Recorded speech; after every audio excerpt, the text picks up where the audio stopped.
দারাজ থেকে কোনো জিনিস কিনলে ভোগান্তিতে পড়তে হয়। সব কুরিয়ার আমাদের এখানে হোম ডেলিভারি দিয়ে দেয়, কিন্তু দারাজ দেয় না। জিনিসটা ছিল আমার খুব পছন্দের, তাই আমি নিজে দারাজের অফিসে চলে গেলাম। হয়ে গেছে কিন্তু এখনো ডেলিভারি ম্যান এটা দিয়ে যায় না, তাই দুঃখের বিষয় নিজেই চলে গেছি দারাজ অফিসে এবং নিজেই এটা নিয়ে আসলাম। এবার আনবক্সিং করে দেখবো ভিতরে কি অবস্থায় রয়েছে। আগেও আরেকবার অর্ডার দিয়েছিলাম সেম জিনিস, কিন্তু সেটা পড়েছিল ফাটা, তাই সেটা সাথে সাথে আমি রিটার্ন করে দিই। এবার হচ্ছে দেখা যাক কি হয় এটার ভিতরে খুলে। ডেলিভারি ম্যানকে ফোন দিলে বলে কালকে পাবেন, এভাবে 2-3 বার ফোন দেওয়া হচ্ছে, কালকে পাবেন এটাই বলে দিয়েছে।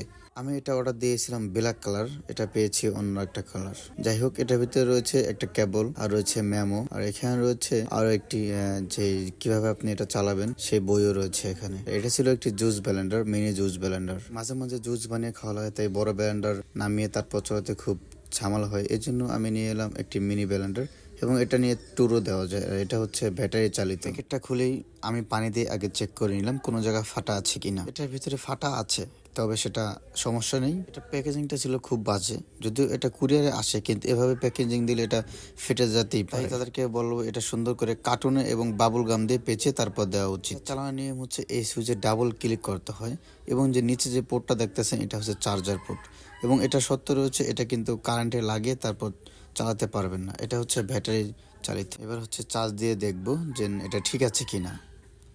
দেখি এটা ঠিক আছে, এটাকে আমি প্রায় অনেকক্ষণ পর্যন্ত চার্জ দেবো, কারণ চার্জ ছাড়া তো আর কোনো কিছু চলবে না। এটা পাওয়ারফুল কিরকম এটা চেক করার জন্য আমি এখানে কিছু পরিমাণ বাদাম নিয়েছি এবং দেখবো এটা লাগানোর পর।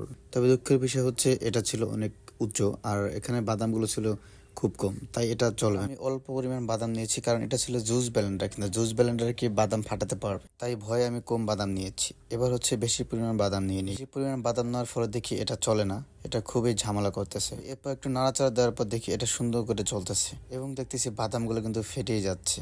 তবে খুব চমৎকার জিনিসটা এবং ভালোই লাগলো। আর আমি এটা কিনেছিলাম এভাবে কাজু বাদাম, কাঠবাদাম এবং কিশমিশ দিয়ে জুস বানিয়ে খাওয়ার জন্য। প্রতিদিন সকালে বড় ব্লেন্ডার নামাতে ঝামেলা হয়, তাই আমি এই মিনি ব্লেন্ডারটা নিয়েছি দারাজ থেকে। দেখতে পাচ্ছেন এটা কিন্তু খুব সুন্দর করে মিহিন হয়ে গেছে, দেখতে খুব চমৎকার এবং ভালো ছিল। আর এটার পাওয়ারফুলটা ছিল অনেক জোরস, মানে এটা অনেক পরিমাণ শক্তিশালী। তবে এটা ব্যবহার করলে বোঝা যাবে এটা কিরকম। শুধু বাদাম দিয়ে আপনাদেরকে দেখালাম, এরপর একটা ভিডিও আসবে শরবত বানিয়ে খাওয়ার জন্য, জুস বানিয়ে খাওয়ার জন্য। খুব চমৎকারভাবে বাদামগুলো মিহিন হয়ে গেছে, এটা এরকমই প্রয়োজন ছিল। খুব সুন্দর, দারাজকে ধন্যবাদ এত সুন্দর একটা জিনিস দেওয়ার জন্য। তবে দারাজের সার্ভিসটা আরও ভালো করার প্রয়োজন এবং প্যাকেজিংটা আরও ভালো করা লাগবে।